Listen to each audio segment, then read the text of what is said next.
I'm CT. When I'm not hosting podcasts, I'm in the real world. I mean, everybody has to work, right? My job is CS, customer service, solutions, relationships, and generating motivation to keep my team pumped up and connected to every single guest that is moving through that store. This is C.T.C.S, episode number 20, 4 days of New Year's Eve. I mean, listen to my voice. This is 4 days of New Year's Eve. Whew. You ready to go? Let's move. Yo, what's up? This one's going to be much different this time around, mainly because we're going into a brand new year, and I thought I would document what it's like to be 2 days out of a new year, and then on the opposite side, 2 days into a new year. So just stupid stuff, because you can. Isn't that what life is all about these days? Is that, you know, the one thing I learned from the lockdown was that just do it. Just do it. Who cares if people think it's weird or stupid? Just do it. So today is Thursday the 30th. We're going to today have to be there. It's 8 o'clock now, so I have to be there in 5 hours. I haven't even produced yet. I'm in the recording studio even as we speak. And I'm going to produce, and I'm going to do what I need to do to transition and all that kind of stuff. Report to CS. Tomorrow is New Year's Eve. Then I'll be there on New Year's Day, and I'll be there the day after New Year's Day. So I'll give you 3 seconds to predict what's going to happen over the next 4 days. Thanks for taking the ride.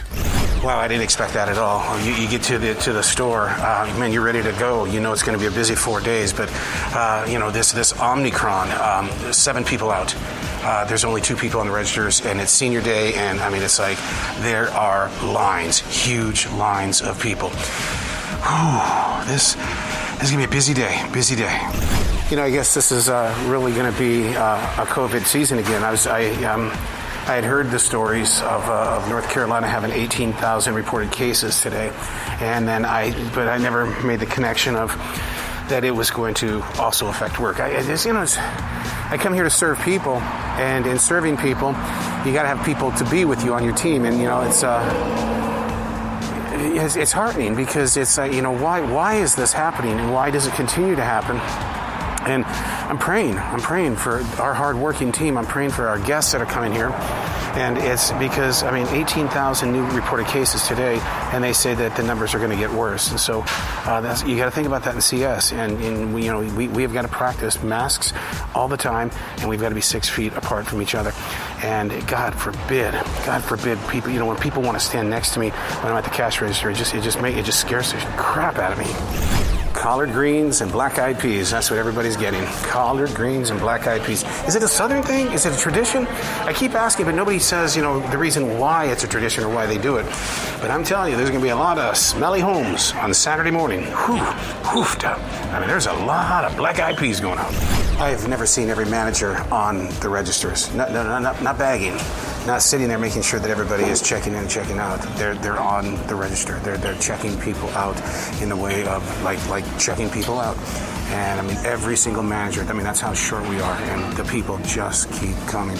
We just got to keep it together as a team and as leaders. They show us that, when it gets pretty tough, you got to show up. And even though you're going to get laid back and the expectations, you still have to show up. It's not a proven story, but something did come to me. The average person is spending anywhere between $250 to $500 worth of groceries. The lines are long. I was not in the grocery store business at the start of COVID-19, and to see this huge surge that's happening across the nation right now and around the world. This one is open, right? Use that one. Yeah. Were you trying to use it? Oh. And so I'm just wondering, are we in another COVID mad rush? Shortage of water. There's shortages of a lot of things that are going on. Just something to look into as we go into these 4 days. A guest comes in and says, I need to have my bubble gum. And, you kind of joke around about that, because, it's just listening to her voice, Southern accent, that kind of thing. And then she goes, something's wrong with my credit card. I've been having problems all day, and I need to get some money back real fast. So she puts it in the machine. And she says, I'm going to write a check. That's an alarm. That's a red flag. You're not going to write a check for money. You're not going to do that because the check can bounce. And so an inexperienced cashier would have taken it and given the money to the person, and if the check bounced, you're in trouble. A lot of invisible things happen inside a grocery store.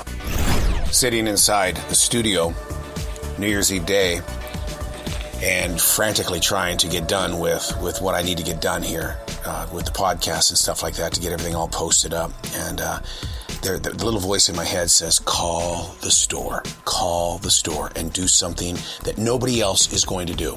That's just who I am. It's who I am. And what I want to do is I want to call the store and say, hey, it's CT. I don't know how to say this. I just want you to know that I'm coming in today. So you start off the second day with a very crowded house. Everybody's going at 300 miles an hour, and my God, I thought I was used to this last week, but I'm not. And then you look at the list of people who are supposed to be coming in to be a part of your team tonight, and there's going to be only two of us on New Year's Eve. Two of us in the store. Oh boy. I don't want to be a Debbie Downer here today, but word just is kind of moving through the store right now that something has happened to Betty White, and I'm going, no, that's not true. She's about ready to celebrate her 100th birthday on the 7th of January. So I go to CNN, I don't see anything. I go to Fox, I'm not seeing anything, but people are pretty serious about something's happened to Betty White. I wish I could paint a picture of what this store looks like. I mean, it's like it is so overcrowded. It's like walking into a concert, and you know, people are just waiting to get in line, and it's just massive amounts of people, and you know, and people are focused. They know what they want. They're buying a ton of alcohol. Of course, it's New Year's Eve. You know, I wonder how much aspirin will be sold tomorrow. We'll find out when we record again tomorrow, right? Oh crap! Register 4 just went down. All these people inside this store, and Register 4 goes down. The one right in the middle. That's the one that everybody is drawn to. Oh, this is going to back things up in a really big way. We've got to get somebody in here to fix this immediately. It's literally been so busy that I have no idea what's going on with Betty White. I mean, people, we're not really talking about it. But until I get into an area where I can go check out the news and stuff like that, then I don't know what's happening. It's somewhere pretty close to around 4:05, and they just announced on the headsets that our projected goal for today for New Year's Eve is $104,000. So, but at 4:00 in the afternoon, we're already at $89,000. I mean, that's a lot of people moving through here, and it's, you know, you don't want to do that get them in, get them out kind of thing. But when it's this packed, you've got to make that floor move, and it's got to be. I mean, we're running out of cards. We're running out of cards like you wouldn't believe. We have a lot of cards, but with that many people in the store at the same time, we're out of cards. But projected goal, we'll definitely reach beyond where we were supposed to. Betty White update. I just read. This is sad. Betty White is gone. Wow. Wow, a living legend. I mean, and just all of a sudden, my mind is just full of all these different pictures of all the shows that I've seen her on, and all the laughs that she has shared, and the comedy and all that kind of stuff. I bet everybody in the store has their own Betty White story. I guarantee it. God, if I were on terrestrial radio, I'd be walking around with a microphone just recording everything. 5:58 p.m. Okay, the last 4 hours of New Year's Eve, 2021. I just had my dinner break, and now I'm going back out into the store, and we're going to document this. We're going to see if it gets to be as wild as it's been all day, or if it's going to mellow out a little bit. Breathe, everybody, breathe. Here we go. 3, 2. Doors open. We're outside now into the store. I just want you to listen as we move through the store.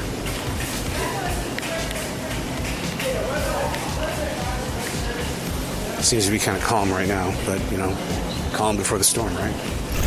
We are 100% out of bananas. How do you run out of bananas? I'm telling you, that's a shocker to me, because I've always joked around. What happens if there was ever a banana shortage? 6:58 p.m. The projection goals. We were, it was about 4 o'clock or so. We were at 89,000. Well, at 7 p.m., we're at $117,400. So anyways, we've been good. Holding it together, and we're about ready to hit the last 2 people on the registers, and that'll cover the last 2 hours of the night. So that's going to be the challenge. All the pretty people are coming in their New Year's Eve gowns and dresses and sequins and all decked out, looking good, smelling good. That time of the evening, what is it, like 8:20? So they're all headed to their parties. They're in great moods. In the center of this pandemic with this Omicron. And, I know that yesterday we were talking with people that said that, they were going to stay home, but these guys are the partiers, and they're going out. They're going to go have some fun. How about if I put a microphone in their car? We'll go have fun with them. God, wouldn't that be a blast to be able to get uncut stuff like that? The Easter eggs are out tonight. The Easter egg, or that's what I call them, is when people don't put away food. They put cans in different places where they didn't find it and stuff like that, and I walk along and all of a sudden it's like, oh, well, those eggs in the milk department. Oh, God. There's a ton of Easter eggs tonight. Well, that's a conversation I never thought I would get into. It was like a big powwow in people gathering at the front of the store talking about getting vaccinated and getting boosted, and that how Omicron is more serious than what it really, people are leading to believe. I mean, that people are really, and I guess they're always going to forever be upset because they're not getting the shots, and they're going to parties, and they're hanging out with people, and people telling their stories about how they went to Christmas celebrations and now family members have COVID, and so they're wondering why. And, it gives me a flashback of what happened to me on Christmas Day, and that was that I woke up not feeling well, and I asked my wife very peacefully, I said, look, I don't know what it is. I don't want to take a chance. I don't have a test right here, a rapid test, but I'm not going. We're not going to do Christmas today. And we didn't, and we waited until Wednesday. 9:36, we close in 24 minutes, relatively light. I would have never predicted this. The next few minutes are, you can't predict it. There's people coming in getting very oddball, small stuff, and so far nothing really major league is being put in baskets and stuff like that. But I was really expecting, a lot of hardcore people headed to parties and stuff. But then it goes back to the conversations that we had yesterday. What are you guys doing? Oh, we're just going to hang around the house. Well, that's what they're doing right now. They're just hanging around their house, making the rounds around the store right now. 9:59 p.m. Oh, we got rushed at the end. Oh, my God. You can't count your chickens before they hatch just because things slow down just for a moment and stuff like that. And then everybody's always in search of, I just need one thing. Then why are you taking a cart with you if you just need one thing? Oh, God. A lot of phone calls tonight about being open tomorrow. They were shocked. That you guys are open tomorrow? Yeah. What? Well, yeah, because don't you love it when your favorite grocery store is open on the days that you need it most? Here we are on day number 3 of the New Year's Eve bash, I guess you could say, and 3 steps into the store, and people are going, what's wrong with your voice? We had this problem on Christmas Eve. I ruptured my vocal cords, and I've got problems with it, and we're just getting started for a 9-hour day here, and they're already recognizing that my vocal cords are gone. Oh, God. The Powerball is at 500 million, so everybody in the store is going, are you going to play, you're going to play, you're going to play. I think the thing that really kind of shocks me about that is that people go, well, if I win, I'm going to give you a bunch of that cash. How are you guys doing? Same to you. And I feel selfish because am I supposed to share it with the people I work with if they didn't invest in it? Oh, guilt trip. Newcomer Bill is being trained on self-checkout today, which is going to be a blast because it's fun to watch the newbies go over there and try to keep 6 and 7 registers going at the same time. Plus, he's getting a date with the strap today. The strap is when you go out there and you bring in, 7 to 9 different carts. And so it's going to be, as somebody who's in C.S, you sit there and you giggle because you remember your first couple of days when you were doing that and learning the science to it and all that kind of stuff. So I am, on this New Year's Day, I fully plan on being entertained by Bill. Definitely a New Year's Day that, it's coming with some southern storms, man. When it's going to mess around with 76 degrees like we've got, you got to get those storms and stuff. And so People are tired. They don't want to see the headlines anymore. They don't want to see any more rain and moodiness. A lot of moodiness. Got to be happy. Got to be happy. Share it. Fake it if you have to. The part of the CS show that they never really talk about in the real world, but yet anybody who's been in CS knows you got to do it. It's the tests. The tests. You're consistently being updated and upgraded with the tests and everything like that now. And it's nothing new because we did the same thing when I was at iHeart, and it was just we were constantly being reminded of the rules and what they're all about. But I have about 3 hours of testing to do here now. Wow. Whew. Anybody want to switch places with me right now? And I want to make really super clear here that none of this is taken lightly because this is about money transferring, money orders, money laundering, and it's just fraud prevention and the whole work. So this is very serious stuff. Just got word on the radio. Male, 6'1", 6'2", wearing a dark Champions t-shirt. Seen over by the meat department with 4 cases of different beer. 4 cases, okay? And so what happens is that what caught the attention of security is that the 4 cases of beer stacked up in the actual cart, and now the male has what looks to be 7 or 8 T-bone steaks. He's grabbing a lot of bacon. Security's on this guy like really, really sharp. So that's when you create the line around the guy, the suspect. I don't call him a suspect, the person in question. And at that point in time, then we all keep an eye on what's happening, and you start moving in. And they get nervous, and they're going to do what this guy is probably going to do. And that is, he's probably going to run somewhere. And they're trying to prevent him from running out of the store itself. An update on the situation. One manager has lost, he says, I have no eyes, which means he basically lost sight of where the guy is. So now they're kind of the bartender at our wine and beer bar. They're all trying to figure out, where did the guy go? And so, hold on. He's in the international lane. And still, they're trying to figure out is he stuffing the meat in his clothing? What is he doing with the meat and the other things? And they want to make sure that they can get this guy. Back with another update. They have found the actual cart with the steaks, the T-bones, with the beer, with the other alcohol and stuff like that, but they don't know where the guy is. And so now they're frantically going through the store looking for the guy. Working my floor with my team players. I've got a cashier that likes to take off and disappear, and we don't know where he goes. So my goal as a leader is to get him over there on self-checkout. You can't run from self-checkout. You're needed at all times, and you have to show up on all times. But and then somebody in Frozen didn't make it tonight, so I had to lose a cashier over to Frozen. So, and you got to play the team, and you got to work that floor because in CS it's the entire store.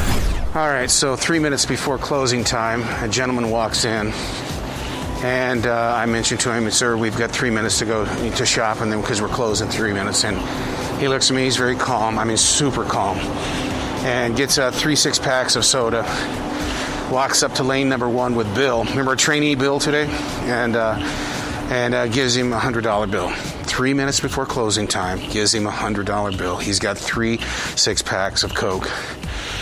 It was fake 100%. We had a manager on duty check it, I checked it, Bill checked it, and look, man, you got 3 professionals here that know real money. We know how to check money, and all you can do is you look at them and say, I'm sorry, we can't accept this. But this has happened many times. I think this is like the 8th time that it's happened in one of my lanes and one of my nights and stuff like that. And it's like, you just hope to God that you don't get busted.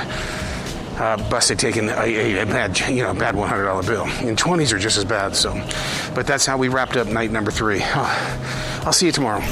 I talked about this on past episodes, doing what I call the transition walk, where you transition from being that person at home into being that person that's going to be in front of a lot of people. Showtime, man. That microphone, maybe in the recording studio, but when you're face to face with people, it's a performance. And so I've got to go into a transition walk where I'm transitioning characters, and through the power of meditation and prayer, I'm getting stronger for my fourth day during this New Year's weekend. Never recorded this before, but I can't wait to go back and listen to it to see how unique every single day is. What in God's name was I thinking that today was going to be a slow day? Second day of January. Oh my God! It's a Sunday. The Panthers are playing a late game, so that means that people got into the store a lot earlier. But for some reason, I was convinced that it was going to be a slow, kind of laid-back Southern kind of day. But oh my God, people are just in the mood to buy. The big talk on the block is whether school is going to be remote or if they're going to let kids go back into class this coming Tuesday. And pretty much every parent that has gone by says they're going to school. They're going to school, which is a completely different language compared to what we were doing back in March of 2020. I mean, they wanted the kids to be safe and all that kind of stuff. But now they're saying, no, they're not learning at home. They're running around and they're just spreading it. And spreading it means COVID. Every parent says, no, they're going to be in class. Those moments when you hear crash in lane number 4 in the pasta section, and then I swear to you, not even 45 seconds later, crash over in self-checkout, wine bottle. And, it's cleanup time, and you've only got so many baggers that are available to you. And so that means put the gloves on, make sure that you're going to be protected from that broken glass. But the smell of wine on a grocery store floor, yeah, it's just not a pretty smell. Just not a pretty smell. And then you're horrified that you're going to get it on your clothes. And when you drive home, you get pulled over by a cop. What are they going to say to you? Her name is Ray. This is the second time that I've talked with Ray. She's got such beautiful stories in the way that her and her family, her brothers, she had 8 brothers, came to the United States from Vietnam. The United States opened up the door for them to come to the States, and they've all come here. And she was talking about how every single member of their family are very hardworking, dedicated, loyal Americans. They became American citizens and stuff. But just to hear her share those stories about how the family gets together beyond just holidays and stuff like that, and that they just love and respect the United States of America. You can tell we're coming out of a holiday weekend, for day one at that. You walk through produce and pretty much everything is gone. The other night, we ran out of bananas. I mean, tonight we're 100% out of all types of lettuce, bagged lettuce and just fresh lettuce and all that stuff. And so much of the fruit and the vegetables is just bare. And because people, they knew what they were looking for, they knew what they needed to get, and we're going into a brand new work week again, and so people had to restock all their shelves and stuff. But God, if I could take a picture of this, I think make it a black and white one, make it haunting. I think people would just think that this is happening in 2022.